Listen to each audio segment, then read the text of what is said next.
US में पढ़ रहे इंडियन स्टूडेंट्स के लिए नौकरी ढूंढना अब सिर्फ स्किल और डिग्री का सवाल नहीं रह गया है। आज हायरिंग की शुरुआत अब एक ऐसे सवाल से हो रही है जो पूरा इंटरव्यू वही खत्म कर देता है।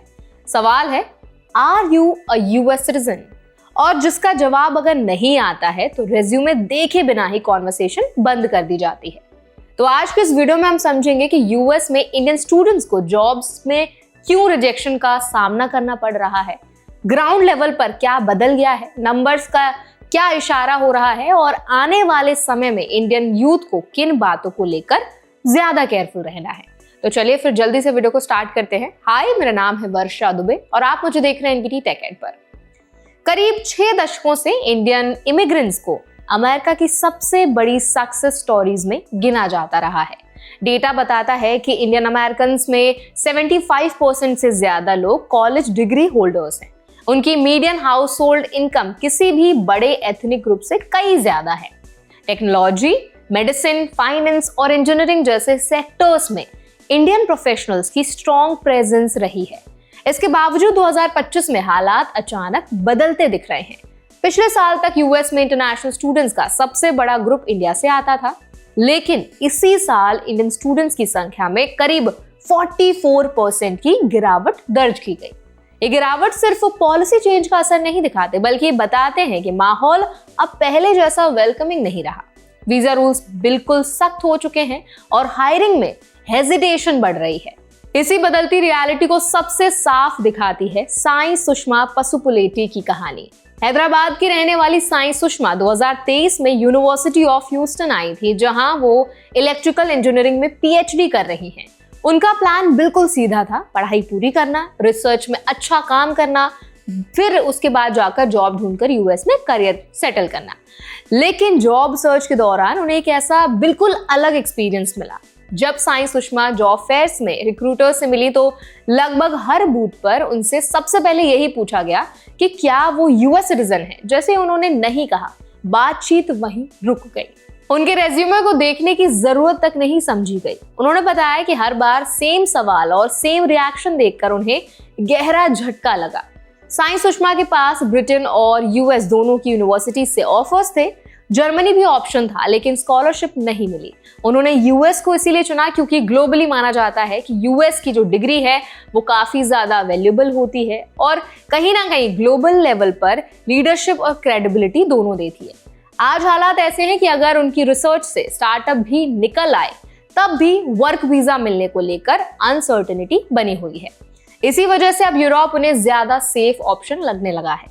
ये कहानी सिर्फ एक स्टूडेंट की नहीं है, हजारों इंडियन स्टूडेंट्स इस वक्त इसी तरह की अनसर्टेनिटी से गुजर रहे हैं। वीजा डिलेज, जॉब रिजेक्शंस और अनक्लियर टाइमलाइंस ने स्टूडेंट्स को इमोशनल और प्रोफेशनल दोनों तरह से प्रेशर में डाल दिया है।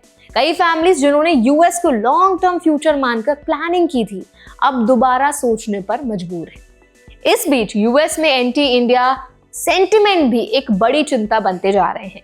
सोशल मीडिया पर इंडियंस के खिलाफ रेसिस्ट कमेंट्स, रिलीजन पर अटैक करना और जॉब स्टील करने जैसे आरोप खुले तौर पर दिख रहे हैं। ये नैरेटिव ग्राउंड रियलिटी से बिल्कुल उल्टा है, लेकिन हायरिंग डिसीजंस पर इसका असर जो है वो साफ नजर आने लगा है। न्यूयॉर्क टाइम्स के डेटा और एक्सपर्ट्स बताते हैं कि 1965 के बाद इमिग्रेशन लॉज बदलने के बाद लाखों इंडियंस लीगल तरीके से यूएस आए। Indian American average white American से ज्यादा कमाते हैं। करीब 3/4 इंडियन अमेरिकन कॉलेज एजुकेटेड हैं। ह्यूस्टन, न्यूयॉर्क और सिलिकॉन वैली जैसे सिटीज की इकोनॉमी में उनका बड़ा योगदान रहा है। गूगल, माइक्रोसॉफ्ट और पेप्सी जैसी global companies Indian origin leaders के हाथों में रह चुकी हैं। इमिग्रेशन एक्सपर्ट्स के मुताबिक इंडियन अमेरिकन लंबे समय तक यूएस में स्किल्ड इमिग्रेशन सिस्टम का सक्सेस स्टोरी इनका कहीं ना कहीं पार्ट रहे हैं। वो इस बात का एग्जाम्पल थे कि लीगल इमिग्रेशन कैसे इकोनॉमी को मजबूत करता है। लेकिन आज वही सिस्टम इंडियन स्टूडेंट्स के लिए सबसे बड़ा क्वेश्चन बनता जा रहा है। जॉब मार्केट में कंपनीज अब वीजा स्पॉन्सरशिप को लेकर ज्यादा कॉशियस हो गई हैं। रिक्रूटर शुरुआत में ही सिटीजनशिप पूछकर फ्यूचर कॉम्प्लिकेशन से बचना चाहते हैं। इसका सबसे बड़ा नुकसान फ्रेश ग्रेजुएट्स और F1 वीजा स्टूडेंट्स को हो रहा है, जिनके पास एक्सपीरियंस बहुत कम होता है या ना के बराबर होता है और डिपेंडेंसी ज्यादा होती है। चेंज ऑफ स्टेटस के वक्त लगने वाली नई H1B फीस आमतौर पर स्टूडेंट्स पर अप्लाई नहीं होती, लेकिन असली समस्या फीस नहीं है। असली समस्या है डिले, रिजेक्शन और ये अनसर्टेनिटी कि ऑफर मिलने के बाद भी जॉब शुरू हो पाएगी भी या नहीं। तो इस पूरे सिचुएशन से इंडियन स्टूडेंट्स और पेरेंट्स को एक साफ मैसेज मिलता है, अब सिर्फ डिग्री और मेहनत पर भरोसा करना काफी नहीं है। करियर प्लानिंग में बैकअप ऑप्शंस, कंट्री डाइवर्सिफिकेशन और वीजा अवेयरनेस बहुत ज्यादा इंपॉर्टेंट हो गई है। यूरोप जैसे ऑप्शंस अब सिर्फ ऑल्टरनेटिव नहीं बल्कि सीरियस चॉइस बनते जा रहे हैं। तो अब इस पूरे जो भी मुद्दा चल रहा है अमेरिका में जॉब्स को लेकर के, उस पर आप क्या सोचते हैं, आपकी क्या राय है, हमें कमेंट सेक्शन में जरूर बताएं। और ऐसे और भी अपडेट्स के लिए, वीडियोस के लिए, इन्फॉर्मेशन के लिए हमारे चैनल NBT Tech Ed को भी जरूर सब्सक्राइब करें।